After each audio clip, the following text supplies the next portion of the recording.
In a world that often pulls us apart, More in Common brings us back to what matters. Hosted by Gerren Taylor and Keith Richardson, this isn't your average podcast. It's a challenge to think deeper, question louder, and grow further. At More in Common, we work with NFL teams, tech companies, and professionals across industries to improve communication and foster compassion. And with a focus on emotional intelligence, we aim to bring a wealth of experience to help you navigate the complexities of human connection. We've never been more connected and yet more isolated. We want to explore the roots of that tension and offer a way back to what we all need: real human connection. Enjoy the show. It's just all the stuff. What's your favorite pie? Apple. Like apple crumb or lattice crust? Just, well, not lattice, like a good apple pie with a normal full crust. Like, yeah, the standard crust. The crumbs are, you don't like the crumbs? The crumbs are I like a good apple crumble. Yeah, I love apple pie. You know, I'm a big fan of key lime pie too. Really? Yeah. Ooh. I don't think I've ever really gotten into it. Yeah. I'm not gonna say I haven't tried it, but gotten into it. Yeah. What's your favorite pie? I'm also an apple fan, as I was fighting for the crumble. I believe that is up there. But you know, as a traditional African American, it is a sweet potato pie. That is my favorite pie. Yeah, not a fan. Not I don't a fan? trust you anymore. No. Tough. I don't trust you anymore. I don't trust you either. Now that we're revealing all these secrets. Now that you're a sweet potato pie person, I'm an apple pie person. Like, no, we are. That is interesting, disconnected. though. If we weren't value aligned, would we still trust each other? That's a great question. I think it's a great question because it depends on what you mean by value aligned. Yeah, no, totally. Obviously not on apple pie, but no. Yeah, pie flavored, not a core value of mine. But I mean, you know, I think we generally see politics, you know, responsibility, culture, family in similar ways, generally. But I wonder how much nowadays, because I don't think the fracturing is different. I just think it's louder, right? I think that people always held wide array of political views, some aberrant, some less, you know what I mean? The spectrum has always existed. But we are living in a time where the amount of expression and the ability of everybody to constantly express or signal their values, virtues, and politics does kind of change. Because trust is this kind of neurological social contract that's happening. You know, it's good. You gotta believe. Good combining of nature and nurture right there, right? It's neurologically social, and it is. Yeah. Yeah, I mean, and it's your community, it's your relationship, and well, it used to be. I guess it used to be institutions. I was reading the other day that according to Pew Research, only 20% of Americans trust the federal government to do the right thing most of the time. One of the lowest readings since the question was first asked in 1958. You know, trust in government was really high after World War II. In order for trust to exist, so there's this interesting thing in modern civilization, right? We haven't really dug into this conversation a lot, but when we go back, we've talked about the Dunbar number. It's really been broken down. You have your core group. We've talked about this a little bit. This idea of how our social organisms emulate physical organisms. So from a cell, there's a semi-permeable membrane that allows things into the cell and out of the cell, but it keeps things contained. As a human, we have our skin. It allows things in and it allows things out, right? We absorb sun, we absorb all of those things, but it also prevents your organs from being exposed and getting infected, right? Well, the same thing applies to our social ecosystems. And we have small groups where we trust deeply. They're broken down if we bring back Dunbar's number. They're broken down into intimate support groups, empathy groups, close social networks, which are about 50 people, and then your active network, which is really 150 people. And then the outer layers are about 500 to 1500. So when we think about those active network, the people that we're talking to regularly, that we're building on, that we're creating ecosystems around, we talk to these people, we connect with them, we find our commonalities, our shared differences. We learn that we can rely on people and not rely on people, but they can go in and Yeah. out of those semi-permeable membranes. And that's the relevance to that prior conversation. Well, then you expand that out into mass civilization. And now you rely on entities, institutions Yeah. to create the conditions necessary for civilization to work, right? And in order for that to happen, there are some conditions that need to be met. And those conditions really come back to capability. Are they actually able to deliver what they say they're going to deliver? Are they living it up with integrity? So is there accountability if things don't go wrong? Like Right. these things, and are they benevolent? Are they And, doing the good things and I think necessary? that's The where it same, is, right? That's the rub. It's not just the question of whether or not people trust institutions anymore. It's what are these institutions doing with the trust that we gave them? that's right. And since several things have happened, um, this erosion. So when people like the Make America Great Again movement, and this is a bit of my own hypothesis here, not rooted in anything. Yeah, This is no, based totally. on what I've read, right? Um, the idea of when was America great? It was when it was understood, right? It wasn't great for everybody, but those it was great for, it was working for them. People were growing in middle class. They were able to afford food. They were able to do things that in human history we were never able to do. So they had the capability. They were delivering against it. They were doing it with integrity to the extent that we perceived.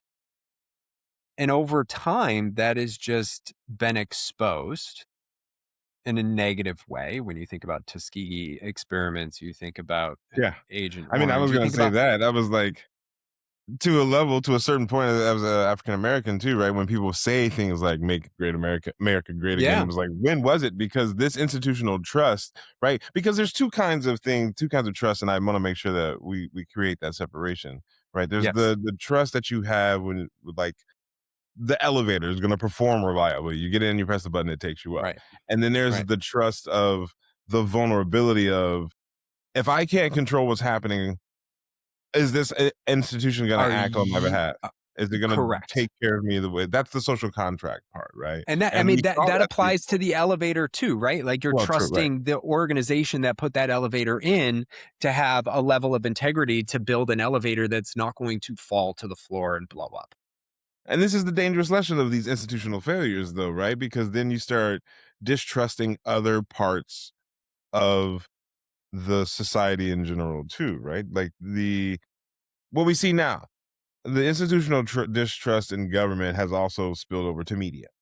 Both things are like down overall on trust, and what's going up is, you, like you said, your trust in your social circles and what people are saying. But what does that lead to? It leads to this other question of who's who's got the truth, who can be trusted Well, to give you it the truth yeah, in, in these moments. and like take it as so. Where I was going with the mega element of what it was, not everybody trusted the organization of the government, but those that were in the predominant cultural leadership role, white people in particular, who dominated the population. They were the primary beneficiary, but they were also the primary existence as a whole and a population.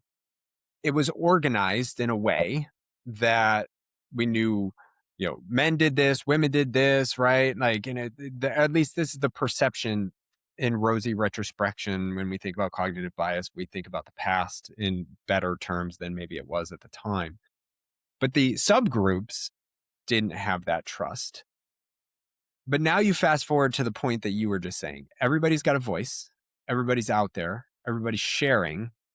And now that cultural dominance isn't just one group anymore. Everybody has a voice.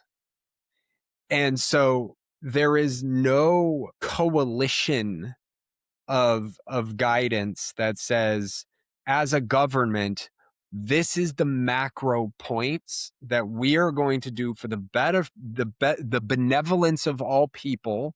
We're going to hold ourselves accountable, and we're going to deliver capably. We have a decline in capability. Our Congress has completely neutered itself, right? They haven't done things generally for the American people for decades. They're certainly not holding themselves accountable anymore. They're right? barely showing up for work at this point, right? Like, I mean, right? And they're not doing it for the betterment, the benevolence of all people. They're doing it for the benevolence of the groups that support them. So it just creates a massive system of distrust, because for trust to exist, we need to have a unifying character. And we don't have that. And then you add in this element of leaders who manipulate that psychology, because at the end of the day, we're social beings. We talk about this all the time. Our neurology has created not a prefrontal cortex for the development of idea generation and new inventions. The prefrontal cortex was designed to organize systems of social order for the survival of a species that isn't the fastest, that isn't the strongest, that doesn't have the sharpest teeth, right? Like, we need groups of people in order to survive those stronger, faster, sharper teethed animals. Otherwise, absolutely. We would have gone extinct. Well, and so when we... Go ahead. Finish your thought. Yeah. So when we think about where things are now, trust hasn't eroded. Trust still exists, but now it's very pocketed. I trust this group. Well, that's what I was getting to. Right? Now we have all these groups that aren't trusting each other because we don't have a common unifying entity that's important in civilization that allows for all of these things to exist with competence, benevolence, and integrity.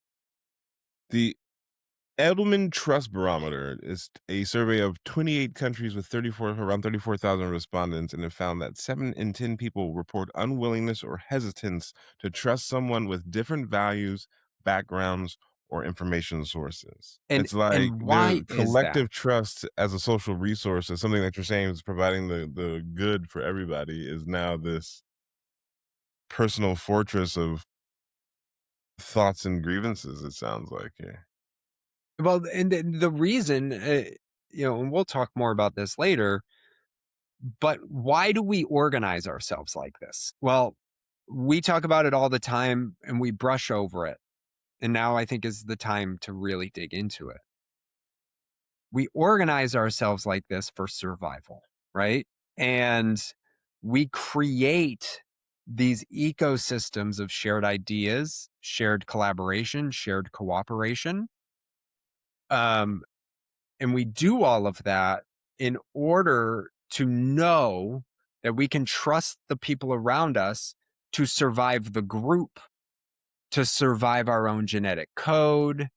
Like, we sort within that group. We seek social you didn't status. Do the thing where you pause and you go, it's like we always say on this show, it's about psychological safety. Survival. Well, yes, survival. But yes, it all comes down to survival. So now we're in this place where the unifying entity that could create us isn't safe for us. It isn't safe for most of us. And so we seek places where safety exists. And now I'm going to throw something in here. Again, another topic that we've brushed on in the past. In Western society in particular, the advancement of individualism over the last 70 years is a human experience oddity. This is not normal. The establishment of the nuclear family post World War II wasn't going back to old times. In the history of the human condition, it was never how we did it. raised children communally, Yeah. right? We had to. There's just no way. Children, maternal mortality, other people had to take over. There's, having successive children when you're breastfeeding and unable. You have, different roles in the group. And then It's people often not didn't live that far apart from each other. Like you're intergenerational in your town or village or. So you're adding in another variable about this development of the nuclear family that post World War II was the emergence of suburbs. So now we started to decentralize people out of metro areas. We broke down these sharing of the corner store, the sharing of these small businesses, like where we're all contributing to this collective, even if it's in a small group. Now we're isolating people. We're putting space between people. We're building highways through neighborhoods, right? We are actively, and I'm not going to say that was done with malintent, but then all of a sudden the emergence of individualism as a philosophy because of Ayn Rand in the 70s and other influential philosophers really now starts to put this nature of disparate ideology in the fold that drives and pushes us to this disconnect between each other. And here's the crux of it. It has been shown that in nuclear families, because we put all the burden on one or two people, it increases the stress level of those people. While a higher stress environment also increases the stress, anxiety, and depression of children. And if we don't have the coping mechanisms, because we don't have the social ecosystem of shared raising of children in a community setting and all that other stuff, now kids are growing up without those skill sets. Now, so we've had 2-3 generations of this development, and now we've injected like rocket fuel into a campfire by adding social media into the mix. And now people are self-sorting, they're separating from families, they're creating this space that is creating all of the elements of distrust, and it's impossible. Like, how are we supposed to trust outgroups if these are the conditions that we've been built around for the last 70 years? Yeah, no, I definitely think that our current generations have been ultimately trained both culturally and by actions, right? By witnessed actions to distrust, to be suspicious of these institutions, their motivations. It's, been revealed time and again that one thing that you thought was something, it turned out to not be that thing. Or, I mean, I always say I'm an elder millennial, right? We are so sick of living through unprecedented times. But even the Iraq War, when Colin Powell and George W. Bush took us to war in the Middle East back then, around WMDs Huge. that turned out Yeah. not to really be there when they got there, and the amount of lost life, treasure, and all the other things that go into committing resources to an engagement like that. But hell, even the fact that we can't even figure out what a war is anymore is part of that erosion of trust, right? They're all skirmishes or excursions or authorized military uses of force and everything. It's everything but that. So now that we live in this, world of fractured trust in these smaller circles, how do we do the trust repair work? Because I think part of the communication thing, and this is all about the fundamental parts of this show, is about improving communication interpersonally between people, and how we find common grounds, how we find what we have more in common about. How do you build trust enough to have these kind of conversations? Because, people don't want to be wrong. And I think that's has a lot to do with it too, right? Like, you have to have the ability to be wrong in front of someone without feeling that embarrassment. It's the in-group, out-group thing that you're talking about too, right? Most people are willing to have a conversation that's educational with someone in their in group. They're more willing to consider that opinion as something valid that they should consider to balance against their own, compared to somebody in the out group when they're like, you're just wrong. You're coming from the wrong, you're looking at it wrong. And period, right? So how do we work on that trust repair work in your view? Yeah, this is backed by significant research relative to how the human condition works. So I think we talked about this recently regarding bias. The understanding at a basic level, you said something that I think is really important to call out, and we need to stop saying it. People want to. People don't want to. People are seeking to alleviate tension and pain. What happens when trust breaks down? We neurologically activate parts of our brain that are associated, the amygdala and uh, a couple of other parts of the brain. The name is escaping me at the moment. That are associated with fear, that are associated with heightened levels of disgust, that are associated with all of these emotional tension points that that hijack our prefrontal cortex. It is not a want. It is a physiological response. The want is to alleviate that response. So how do we alleviate that response? We seek commonality. We seek the groups that allow me to breathe. Okay, you get me. I'm safe here. Right. And if we don't, so the first thing as we think about that is the recognition that this is a physiological thing that we all deal with. We all experience. We just discussed, we have not, and we discuss this all the time, have not built the conditions for emotional stability. Right. And therein lies one of the biggest challenges that we need to reconcile through conversations like this, or what do we value? What do we collectively value? Right?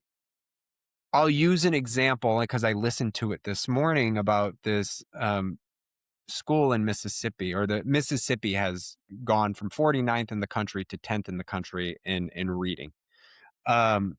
And they've built this whole ecosystem that is built around performance and accountability. They hold kids back. Like, there's all kinds of nuance that goes into this.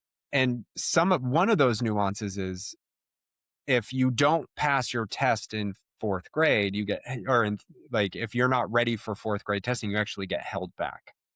So what we're building there in Mississippi is based on this value of performance. In other states, they're building systems that are based on the value of healthy humans that aren't necessarily rooted in academic performance. Those are two distinctly different value systems that are having acute outcomes associated with those regional places. Oregon is in the other category. Their performance is actually down. They are performing worse academically because they're building structures around stability. What do we value? Like, we have been told to perform for decades and decades. This new idea of social emotional learning in school is relatively new. right? Over the last decade and a half. And there's resistance to it.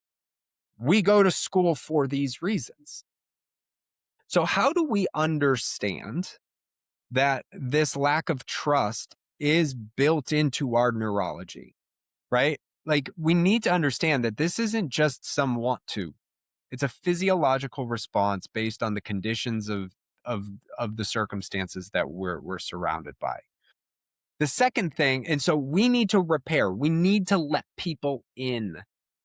If someone voted for Trump and you like, I can't trust them. I just had a conversation this morning with a friend. He's like, I don't know if I could ever open that door again because of the downstream. My challenge to him is, if you don't, this will never repair. If you know Well, someone who is a hardcore Democrat that is um it goes against your Republican ways, you can't do this resistance unless it's a real violation of values, not just a violation of in-group out-group. well, Because I mean, in-group out-group, and before you go, because in-group out-group is such an easy thing for our brains to create conflict around. And there's tons of research that you can flip a coin and assign you to some group and assign me to another group, and we'll have conflict over it. it's easy to say when it's not your life being affected by these people's decisions, by these people's votes. When it's how you live and your physical body being put in danger by these political decisions, it's a much different calculation. And you can't just be like, oh, I'm going to let them back in because they've proclaimed this. Same thing that's happening right now with the people who are going anti-MAGA, who Trump got all over, the Megyn Kellys of the world. You can't just, The Tucker after that Carlson's. trust is Yep. broken, you can't just make Yep. some sort of declaration or apology and expect Nope. that trust to be repaired. It is very important. It is critical, and it is real. Accountability is the minimum. It is not the cure. It does not undo all the things that you have done. So saying that you were wrong about making those decisions that put people, that cost actual real lives, that put people in actual physical danger, is a step in the right direction, but it is not the end all be all. And to me, if you want to have that repair, then you got to be willing to at least start there. But I don't think that it grants one full access necessarily. So, and to be clear, I'm not, like, we just talked about the essentially 5 concentric circles of social influence, right, in our lives. That person doesn't suddenly enter back into your inner circle, right? I agree. There is a proof. Are you accountable to your decisions? Are you seeking to not harm other people? That's the benevolence. And are you capable of figuring this out too, even if we might have different ideas going forward?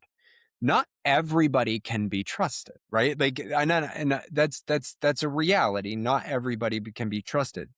But if we allow ourselves to maintain those barriers without efforting towards a future of increased trust amongst ourselves, what we're allowing is psychopaths and sociopaths, who are a rare genetic occurrence in the human condition.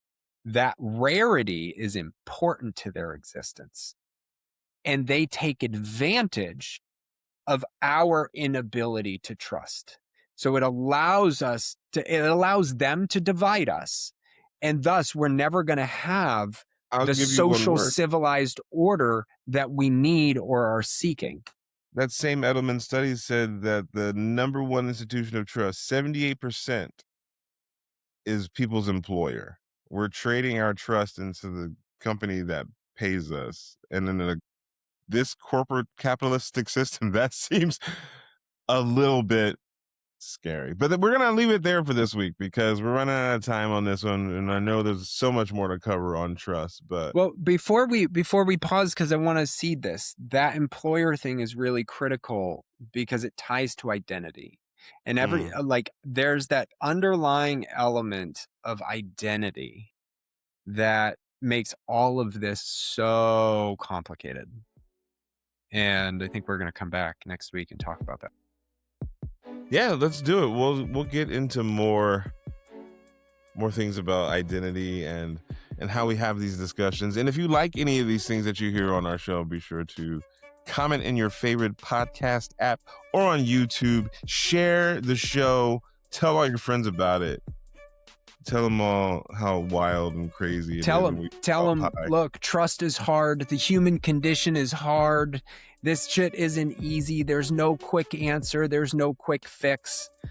So if they're looking for a place to find tidbits, knowledge, and understanding so we can better grapple with this social condition that we're in, send them our way. We're happy to continue these conversations with them too. Darn right we are. This is the More in Common podcast. I'm Gerren Taylor. That's Keith Richardson, and we'll see you next week.